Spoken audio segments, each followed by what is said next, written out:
Vamos a comunicarnos con el doctor César Landa, expresidente del Tribunal Constitucional, pues para hablar de un análisis de esta reforma y lo que ha significado en las últimas horas, lo aprobado por el Parlamento. Muy buenas tardes, doctor. Muy buenas tardes. Así es, el presidente de la República dijo pues que lo aprobado por el Congreso sobre inmunidad no pasó por un análisis responsable, que ha sido que generalmente uno espera para cambios en la Constitución un debate en comisión, debate en el Pleno, de expertos, incluso de la propia sociedad.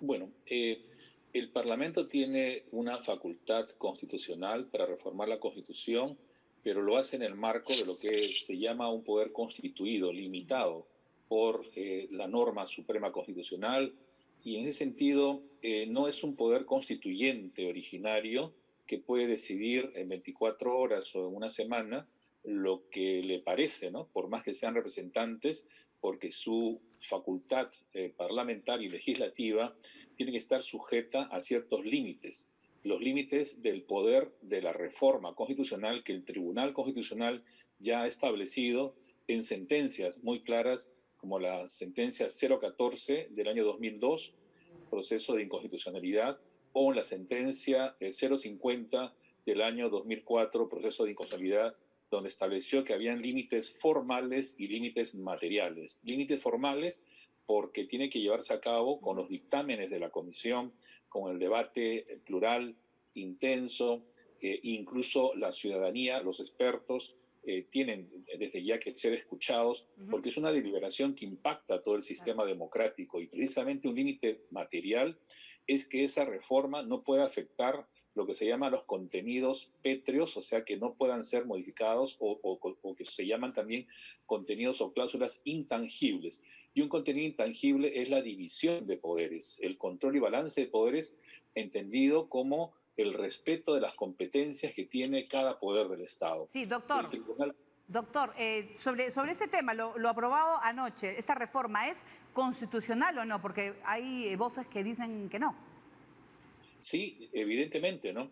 De acuerdo con la interpretación que de la Constitución ha hecho el Tribunal Constitucional, por ejemplo, en las sentencias también 006 del año 2018, por eso inconstitucionalidad, el Tribunal declaró que el Parlamento, cuando a veces hace sus tareas legislativas, como fue, por ejemplo, modificar su reglamento, impidiendo que el Poder Ejecutivo pudiera presentar como cuestión de confianza hacer materia de cuestión de confianza un proyecto de ley o una tarea de fiscalización parlamentaria, era una restricción del derecho que la Constitución confería al Ejecutivo de plantear mociones de confianza, y más aún, el reglamento del Congreso también decidió que si el presidente nombraba en un nuevo gabinete censurado a algún ministro de ese gabinete, eso no valía según el reglamento del Congreso. Y eso también el tribunal dijo que era una usurpación de las atribuciones del Poder Ejecutivo del presidente nombrar sus ministros. Por eso hay un precedente, y no solamente ese, también en la última sentencia de enero de este año, cuando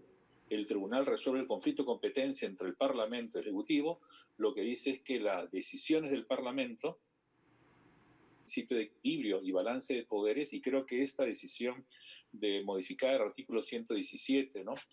Por ejemplo, también se inserta dentro de esta alteración grave del principio de división de poderes. Así es, sobre todo el presidente lo que ha dicho, que lo que se busca, y incluso hace instantes ha informado pues, que no quiere un ping-pong de declaraciones tanto del Ejecutivo como del Legislativo.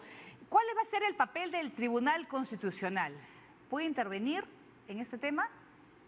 El tribunal no actúa de oficio, sino a pedido de parte, y de acuerdo con la Constitución, su artículo 12.3, si es que se produce esta ratificación en segunda legislatura de estos artículos que agravian la Constitución, pueden plantear la demanda de inconstitucionalidad, por ejemplo, el Poder Ejecutivo, el Poder Judicial, el Defensor del Pueblo, 33 congresistas, colegios profesionales, etcétera. Y si se plantea un conflicto de competencia, lo planteará también el Poder Ejecutivo contra el Parlamento por estar usurpando funciones, ¿no? Ya, claro. Claro, y en el tema pues, por ejemplo, si se aprueba la norma y mientras se presenta ante el Tribunal Constitucional, ¿cómo van a quedar los resultados de las próximas elecciones? No entiendo No, cuál es la no relación con afectaría la... porque mientras, si se aprueba, por ejemplo, Esta norma entra en vigencia cuando ya el presidente Vizcarra está de salida y afectaría al próximo mandatario elegido.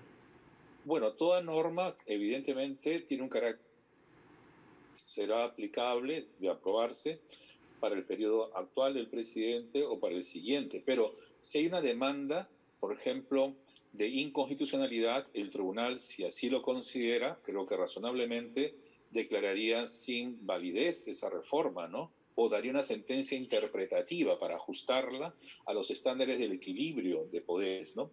Y si fuera un conflicto de competencia, el Poder Ejecutivo podría pedir con la demanda una medida cautelar, es decir, que se suspenda la aplicación de esa reforma constitucional por violar la Constitución, que deberá ser resuelto definitivamente con la sentencia final del conflicto, con el pedido que hizo el Parlamento, que planteó una demanda competencial, pero también simultáneamente con una medida cautelar que le fue denegada y la sentencia también fue desestimada porque, claro, había un agravio a la Constitución, ¿no?